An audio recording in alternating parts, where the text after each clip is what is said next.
산을 보아라. 너의 돈 어디서 오나. 천지 지으신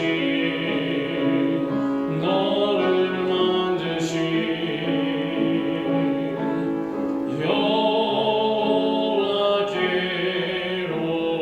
여호와께로다. 사랑의 하나님, 감사합니다. 우리가 주님의 도우심을 간구하고 주님의 일하심을 기대하며 우리 주님께서 우리와 함께 하심을 신뢰하며 나아갑니다.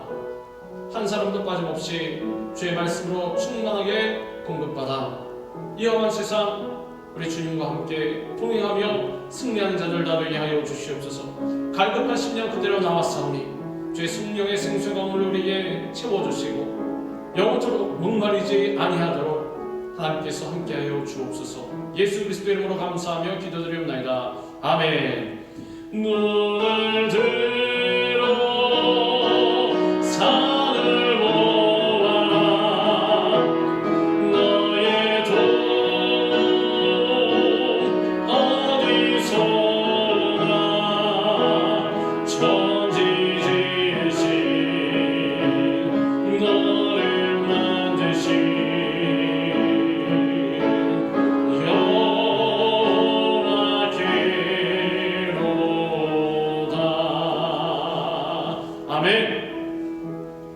우리를 도우시는 분은 우리 주님밖에 없습니다.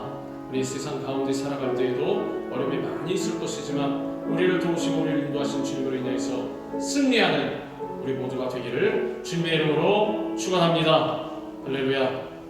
우리 시간엔 우리가 같이 읽은 말씀 마가복음 4장 35절부터 41절까지의 말씀을 갖고 너희가 어찌 믿음이 없느냐라는 제목으로 우리 같이 은혜를 나누도록 하겠습니다.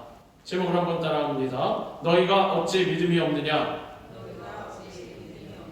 너희가 어찌 믿음이 없느냐?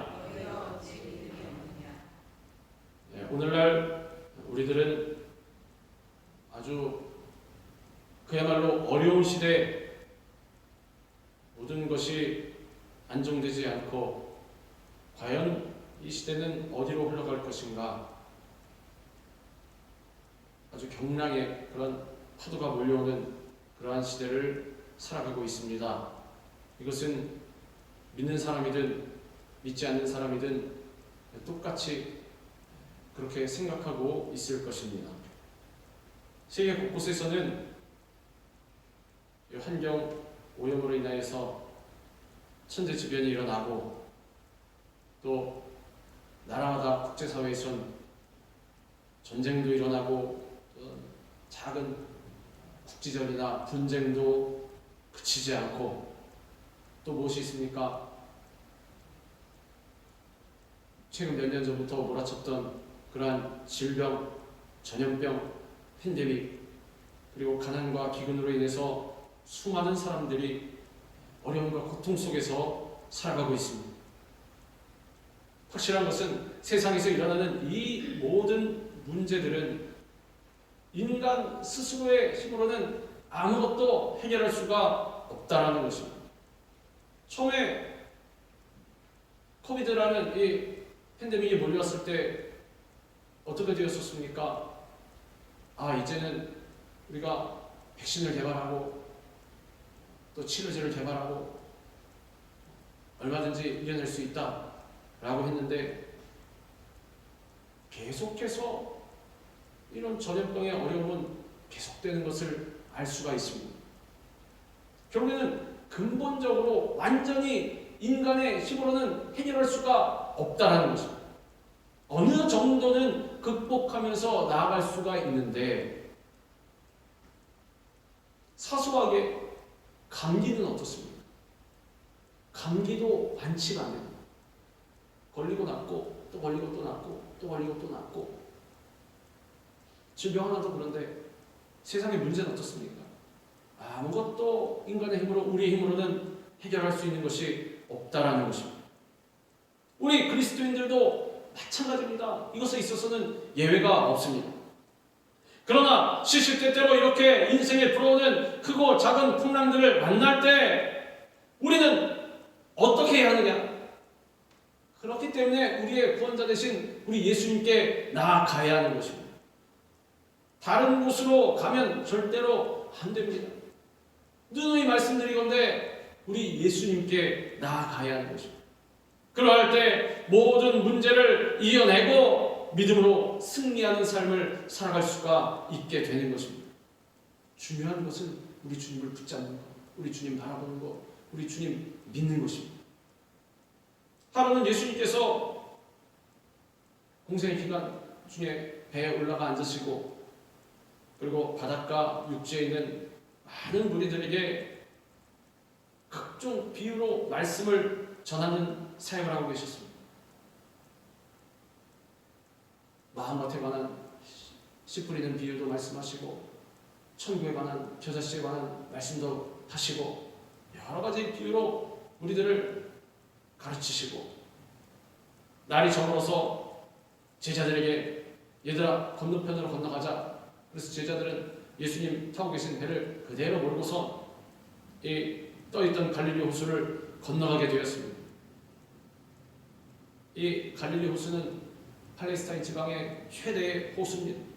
넓이가 얼마나 넓은지 좌우로 수십 킬로미터나 되고 마치 볼 때의 바다처럼 느껴질 정도로 히브리인들에게 이 바다는 많은 물이 모여있는 것을 뜻하기 때문에 이 사람들은 이 갈릴리 호수를 바다라고 부르기도 합니다. 그래서 갈릴리 바다다. 그런데 밤이 되면 이 높은 옆에 있는 헬몬산에서 내려오는 차가운 공기가 호수의 따뜻한 갈릴리 호수의 따뜻한 표면과 부딪히면서 뭐가 일어나냐? 광풍이 일어난다고 합니다. 돌풍이 일어나는 거죠. 마치 바다에 일어나는 폭풍과 같이. 그래서 예수님과 제자들이 탄 배도 건너가는 중에 그런 풍랑을 만났습니다. 갑자기 호수를 건너가던 중에 큰 광풍이 일어서 파도가 치고 물결이 배에 부딪혀서 배 안에 물이 가득하게 되었습니다. 우리가 알고 있는 무슨 한강이나 이런 데처럼 폭이 좁게라도 하면 금방 건너가기로 날 터인데 워낙 넓으니 좌우로 배가 왔다 갔다 하고 뭐 어떻게 어느 쪽으로도 갈 수 없는 진퇴양난의 그러한 상황이 되었습니다. 예수님을 믿는 우리 인생에도 이와 같이 크고 작은 풍랑들이 몰려올 때가 있습니다. 이것은 지금 일어나는 광풍과 같이 예고하고 오지 않습니다. 자, 잘 보시오. 이제 인생의 어려움이 당신에게 다가갈 것이오. 누군가 와서 예고를 해주고 그리고 오지 않는다는 거죠. 갑자기 다가옵니다.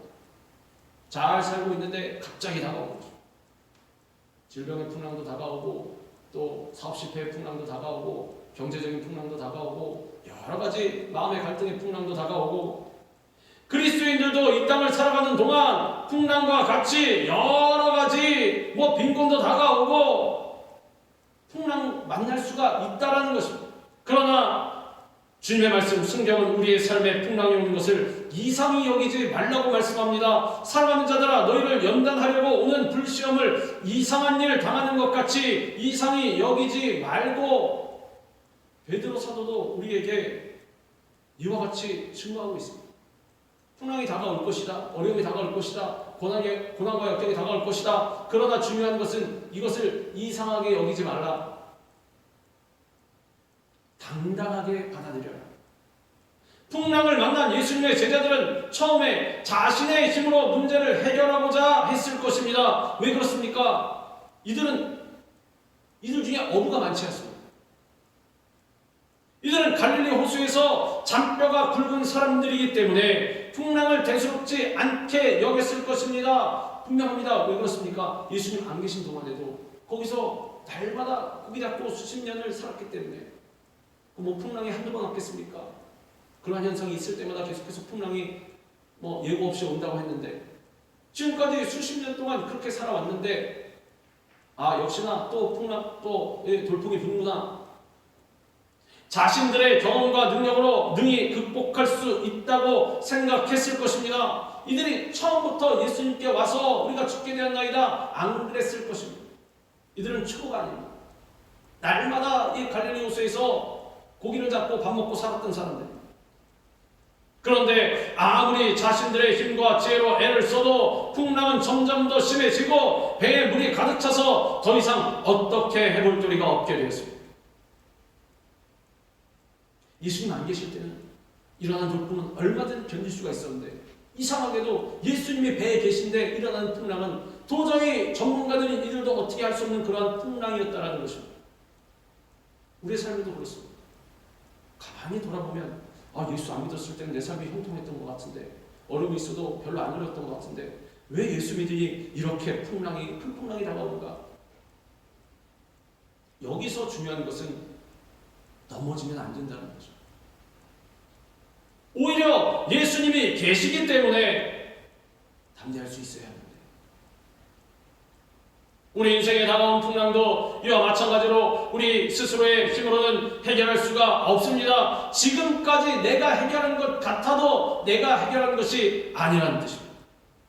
인생의 풍랑이 불어닥칠 때 우리는 어떻게 해야 합니까? 말씀드린 대로 주님 바라봐야 하는 것입니다. 우리 배에 누가 계십니까? 예수님이 계십니다. 삶의 폭풍 속에서 극한 절망의 자리에서 우리를 건져주실 수 있는 분은 오직 주님밖에 없다라는 것입니다. 그러므로 문제의 풍랑이 우리를 덮쳐올 때 우리는 주님께 엎드려서 나아가 기도함으로써 우리 주님 바라봐야 하는 거죠. 습관적으로 문제가 다가온다 그럼 바로 엎드려서 기도하는 거죠. 문제가 다가온다 그럼 원망 불평하는 것이 아니라 탄식하고 이상하게 여기는 것이 아니라 왜 나만 이러는 것이 아니라 문제가 다가왔다 기도하는 거죠. 옆에 사람 바라볼 필요도 없습니다. 옆에 사람 보면 저 사람은 평안하게 잘 사는 것 같은데 모든 것이 잘 되는 것 같은데 시기도 딱딱 맞아 들어가는 것 같은데 나만 왜 이러나? 세상에서 말하는 왜 그런 거 있지 않습니까? 머피의 법칙. 뭐만 하면 안 되는 거. 그렇게 생각하는 분들이 있습니다. 나는 왜 내 삶이 그런가? 그렇지 않습니다. 분명히 우리 그리스도인들은 하나님께 복받은 인생입니다. 문제가 다가와도 다만 무엇을 해야 되냐? 엎드려서 주님 앞에 기도하라고 하는 것입니다. 문제가 다가올 때 기도하라고 하시는 거예요. 가만 돌아보면 기도에 게을렀습니다. 신앙생활에 게을렀습니다. 주님 회개하게 되는 거죠. 나를 부르시는 거예요. 하나님께서 사랑하지 않는 그러한 사람은 내버려 두십니다. 말씀에도 나왔습니다. 그 사랑하는 자녀를 부르시고 심지어는 어떤 경우엔 고난과 역경을 통해서 징계하신다는 것입니다. 사랑하는 아들을 징계하지 않는 아버지는 없다라는 것입니다. 만약에 사랑한다고 해놓고 징계하시지 않는다면 그것은 사생자라는 것입니다.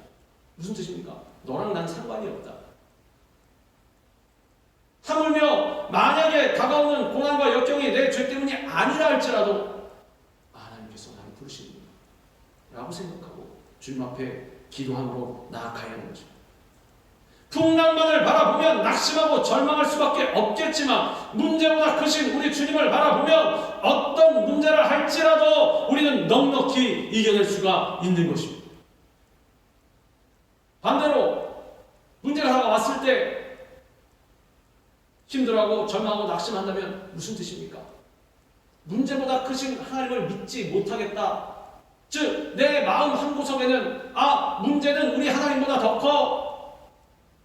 왜? 우리 눈에 하나님 안 보이기 때문에. 문제는 내 피부에 느껴지기 때문에. 잡을 수도 없고 만질 수도 없고 내가 육신의 눈으로 보고 만날 수도 없는 우리 하나님께서 지금 내 손에 잡히고 내 피부에 느껴지고 나에게 내일 당장 날아오는 그러한 문제를 어떻게 하실 수가 있으랴 하는 그러한 불신이 마음 한구석에 자리 잡고 있다는 것이죠. 그걸 누가 가져다닙니까? 사탄이 집어넣는 것입니다. 가룟 유다에게 들어간 것처럼 쓱 와서 몰래 집어넣습니다. 거기에 무릎 꿇으면 안 된다는 거죠. 그래서 문제가 다가올 때마다 우리 주님 바라봐야 한다는 거죠. 바라보는 법칙이라고 사람이 바라보는 그대로 끌려가게 되어 있습니다. 왜? 아담과 하와도 그러지 않습니까? 하와도 사탄이 와서 저 선악과 봐라. 어때? 좋지? 먹어봐라. 바라보니 그런 것 같습니다. 먹음직도 하고 보암직도 하고 탐스럽기도 하고 또 지혜롭게 할 것 같기도 하고 영생하게 할 그것도 한번 보십시오. 하나님 바라보고 하나님 말씀만 생각했으면 쳐다보지도 않았을 터인데, 그래서 하나님께서 죄는 그 모양이라도 버려버리라고 말씀하신 거죠. 모양이라도 이렇게 갖다 놓고 있으면 계속 보게 됩니다. 그럼 사람이 어떻습니까? 호기심이 생겨서 해보고 싶은 거죠. 그럼 따라합니다. 죄악된 삶을. 그러나 우리가 문제보다 크신 우리 주님만을 바라보면 어떠한 문제라도 이겨낼 수가 있다는 거죠. 풍랑이 몰려올 때 믿음의 주요 온전케 하시는 예수님을 바라봐야 하는 것입니다. 기도함으로 바라보고 주님 앞에 나와서 간구함으로 바라보고 열심히 신앙생활함으로 주님을 바라봐야 하는 것입니다. 갑자기 큰 풍랑을 만난 제자들은 그 배에 예수님이 함께 타고 계시다는 것을 잊고 있었을 것입니다. 그랬던 것 같습니다. 그러니 바로 주님 안 찾지 않았습니다. 그들은 자신들의 힘으로 노력하다가 배가 침몰하고 물이 들어오고 죽을 것 같을 때에야 주무시고 계시는 예수님을 깨웠다는 것입니다. 예수께서는 고물에서 베개를 메고 주무시더니 제자들이 깨우며 이르되 선생님이여 우리가 죽게 된 것을 돌보지 아니하시나이까 하니, 제자들은 예수님께 이렇게 말씀을 드렸습니다. 주님, 우리가 죽게 되었는데 왜 나를 돌보지 않으십니까? 이게 주님을 깨웠다는 것이 중요한 것입니다. 예수님께서 깨웠다고, 잘 잡아놓고 깨웠다고 화가 나서 이들은 지금 원망불평하고 있는 거죠. 나를 왜 죽도록 가만 놔뒀냐라는 거죠. 그러나 제자들의 원망과는 다르게 사랑의 예수님은 한 번도 저들의 고통에 무관심하신 적이 없었습니다. 열병으로 고통당하는 베드로의 장모를 어떻게 하셨습니까? 고쳐주셨습니다. 베세다 광야에 모인 장정만 5,000명의 사람들, 분여서까지 하면 아마 수만 명이 될 수 있는 그러한 사람들을 어떻게 하셨습니까? 오히려 제자들은 저들을 동네에 보내서 먹을 것 사 먹게 하시지요, 각자 알아서 하게 하시지요 했는데 예수님께서 뭐라 하십니까? 그럴 것 없다. 너희가 먹을 것을 주어라. 야, 저 사람들 지금 들어가서 어떻게 먹을 것 사 먹겠냐? 돈이 있냐? 아니면 시간이 있냐? 뭐가 있냐? 우리가 먹을 것을 주자. 이제 다 돌보신 것입니다. 보리떡 5개, 물고기 2마리로 그들을 다 먹이시지 않았습니다. 예수님은 자신에게 나오는 모든 병자를 다 고쳐주셨습니다. 그런데도 예수님이 자신들의 고난을 돌보지 않으신다고 예수님을 의심하고 원망하고 두려워했던 것입니다. 예수님 뻔히 계신데 생각 가운데서 왜 원망을 하고 생각 가운데서 예수님이 없다라는 것입니다. 우리는 어떻습니까? 인생의 풍랑을 만날 때 예수님이 우리 인생의 배에 함께 타고 계시다는 것을 잊고 있지는 않습니다. 교회에 들어오면, 성전 안에 들어오면 생각이 납니다. 그런데 성전 밖으로 나가면 잊어버리는 것입니다. 예수님은 나와 상관이 없다. 제자들처럼 우리가 죽게 되었는데 돌아보지 않는다고 원망하고 있지는 않는지, 인생의 풍랑을 만날 때 우리는 그래서 늘 주님만을 바라봐야 하고 주님은 항상 주님을 마음 가운데 모셔드리고 있어야 하는 것입니다. 주님을 부르는 것은 바로 우리의 기도입니다. 성경은 환난 날에 주님을 부르라고 말씀합니다. 환난 날에 나를 부르라. 내가 너를 건지리니 내가 나를 영화롭게 하리로다. 환난이 다가올 때 믿음을 가지고, 불태지는 믿음을 가지고 주님의 도우심을 간구하면 주님께서 우리를 돌아보시고 인생의 풍랑 가운데서 건져주시는 것입니다. 기도한다고 뭐가 되겠습니까? 기도하면 되는 것입니다. 기도는 하나님께서 들으시는 것입니다. 하나님께서 뭘로 간구하시는 겁니까?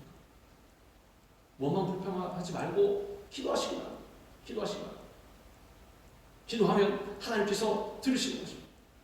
인생의 풍랑을 만났을 때 기도하시기 바랍니다. 기도하면 주님께서 명령하사 풍랑을 잠잠케 만들어 주시는 것입니다.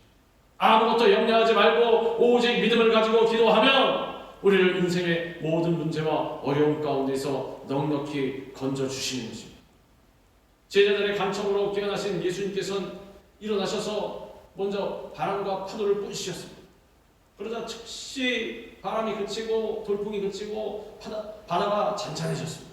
예수께서 깨어 바람을 꾸짖으시며 바다더러 이르시되 잠잠하라 고요하라 하시니 바람이 그치고 아주 잔잔하여지더라.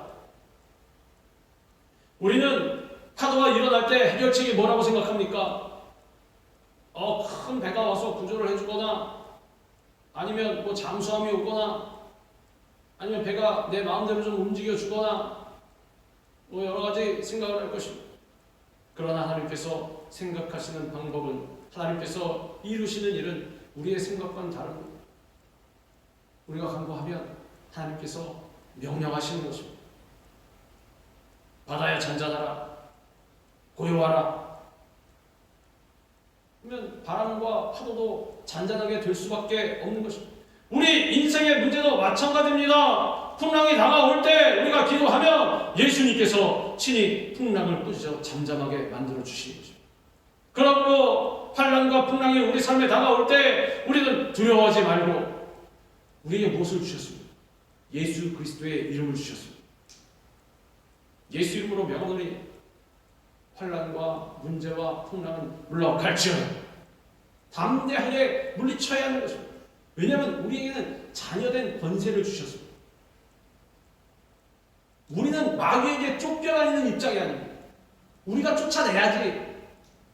마귀를 슬슬 피해다니는 입장이 아닙니다. 마귀가 우리를 피해야 하는 것입니다. 우리가 마귀를 예수 이름으로 대적하면 뭐라고 말씀하셨습니까?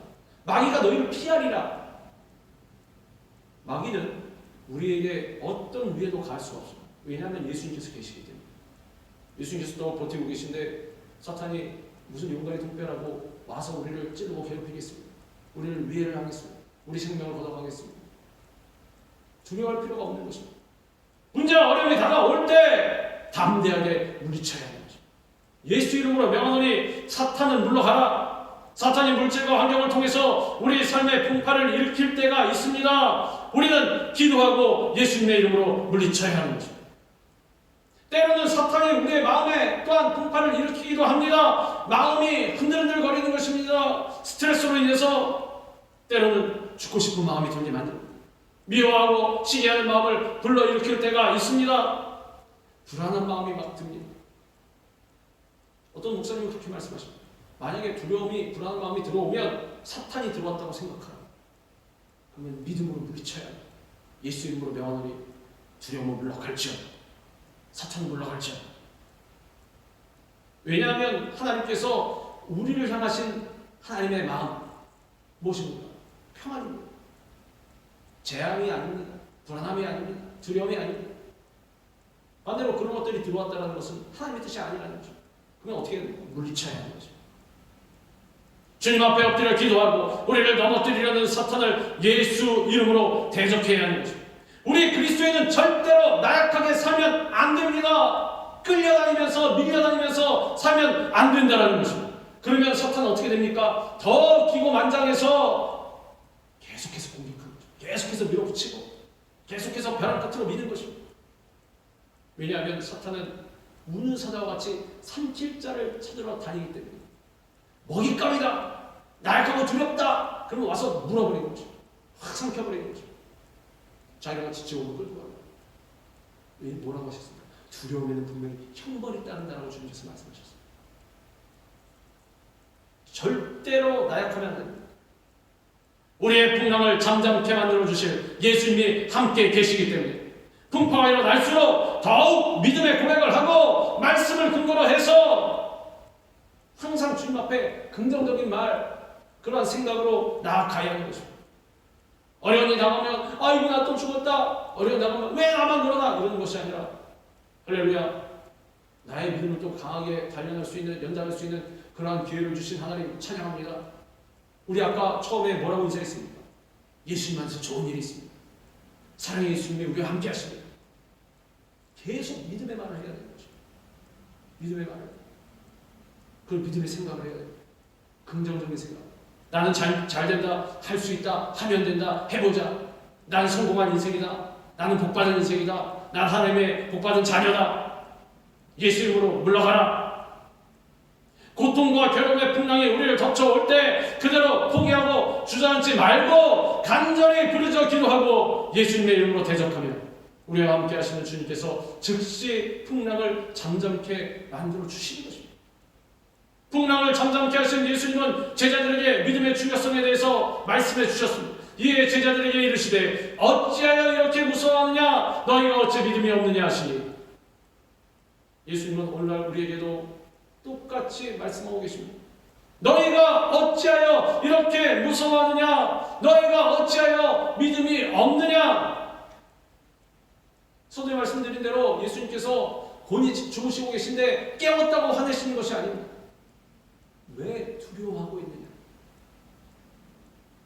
뭐만 불평하지 말고, 아니면 주님 앞에 기도하는 자세로 주님 잘 깨우든가, 주님 저희가 아무리 해봐도 참 이 풍랑이 어떻게 안 되니 주님 좀 봐주시지요. 그럼 주님 일어나셔서 잠잠케 하실 것 아닙니까? 주님 왜 우리를 죽게 내버려 두십니까? 우린 죽을 것 같은데 왜 주무시고 계시냐는 것입니다. 믿음의 사람은 당장 응답이 오지 않아도 의연하게 있습니다. 흔들리지 말고.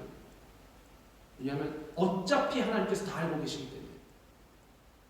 예수님이 배에 갇히 계신데 뭐가 두렵습니까? 주님 살면 전도요, 죽으면 천국입니다. 예수님과 함께 있는데 죽든 살든 뭐가 상관입니까? 이런 믿음이 있어야 예수님께서 감탄하시는 것입니다. 그럼 예수님 그러한 믿음 만나실 때마다 그러지 않습니다. 내가 이스라엘 중에 이만한 믿음을 만나보지 못하였노라. 내가 그런 믿음의 사람이 되어야 할 것이 아닙니까?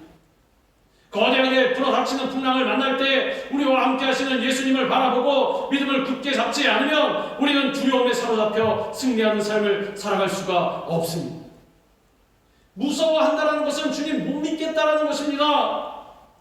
애굽에서 430년간 종살이하던 이스라엘 백성들이 출애굽하여서 홍해 앞에 이르렀을 때 바로의 군대가 뒤쫓아오니까 유월절의 놀라운 기적, 10가지 재앙 다 잊어버리고 두려워 떨었다는 거죠.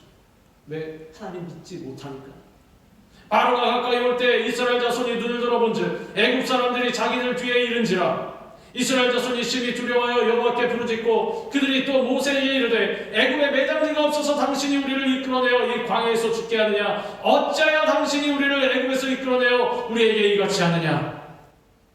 뭐라고 합니까? 옆 사람에게 지금 뭐만 불평하고 있는 것입니다. 그것은 누구에게 하는 것입니까? 우리 하나님께 하는 것입니다. 왜냐하면 이 모든 일들은 하나님의 섭리 가운데 있기 때문에, 하나님의 주권 가운데 있기 때문에 뭐만 불평의 그런 말이 나오기만 하면 하나님께 하는 것입니다. 그리고 그것이 나온다는 것은 주님을 믿지 못하겠다는 것입니다. 왜 그렇습니까? 사람의 세상의 이성으로 판단하기 때문에. 애국 군대가 지금 뒤에까지 몰려왔으면 반드시 5분 내에 잡힙니다. 어린애라도 보면 뻔히 압니다. 그러나 우리는 그러한 육신의 시각으로 판단하면 안 된다는 것입니다. 계속해서 말씀드린 건데 누구를 바라봐야 하느냐? 그때 애국 군대를 바라보는 것이 아니라 애국 군대와 싸워서 이기게 만드실 우리 하나님을 바라봐야 한다는 것입니다. 문제가 다가올 때 주님을 향한 이러한 믿음을 굳게 갖지 않으면 문제에 휩싸여서 이들과 같이 절망하고 두려워 떨 수밖에 없습니다. 세상 사람들은 그런 것입니다. 아, 이성적인 판단이지, 올바른 판단이지, 저 사람은 사태를 올바로 보고 있지. 근데 만약에 우리가 그렇게 살아가면 주님의 은혜를 체험할 수가 없습니다. 주님 믿음이 없기 때문에. 믿음이 없는 사람은 하나님을 기쁘시게 하지 못하는 것입니다. 하나님을 기쁘시게 해야 하나님께서 우리를 칭찬하시고 우리에게 무한한 은혜와 큰 복을 주실 것이 아닙니까? 응답해 주실 것이 아닙니까? 문제를 바라보며 절망하지 말고 온 우주 만물을 다스리시고 지금도 운행하고 계시는, 주관하고 계시는 하나님을 바라보고 누구와 같이, 모세와 같이 굳건한 믿음을 고백하며 나아가야 하는 것입니다.